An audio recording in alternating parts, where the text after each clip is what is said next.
মুসলিম শরীফের হাদিসের ভিতরে এসেছে, গভীর রাত্রে, রাতের তৃতীয় অংশে আল্লাহ রাব্বুল আলামিন প্রথম আকাশে আসেন আর ডেকে বলেন, পৃথিবীতে আছো নাকি কেউ গুনাহ করে জীবন বরবাদ করে দিয়েছ, আমার কাছে মাফ চাও।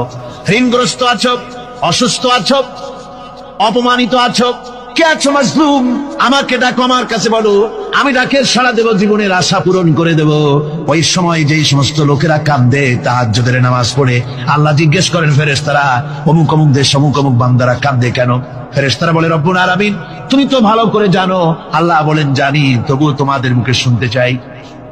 তারা বলে, রব্বুল আলামিন তোমার এই বান্দা গুনাহ করেছি, গুনার জন্য মাফ চায়, জাহান্নাম থেকে বাঁচতে চায়। আল্লাহ পাক বলেন, ফেরেশতারা আমার এই বান্দারা আমারে দেখেছে নাকি? বলে দেখে নাই।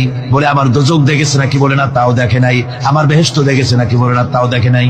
আল্লাহ পাক বলেন, ফেরেশতারা সাক্ষী থাকো, ওরা আমাকে দেখে নাই, আমার বেহেশত দোজখ কিছুই দেখে নাই, শুধুমাত্র আমার নবীর কথা, আমার কোরআনের কথা বিশ্বাস করে আরামের ঘুমকে হারাম করে যেভাবে তারা কাঁদতেছে, সাক্ষী থেকে যাও ফেরেশতারা, আবার রহমতের দরিয়ায় জোশ মেরেছে আমার ওই ক্রন্দনরত বান্দাগুলিকে আমি আল্লাহ মাফ করে দিলাম।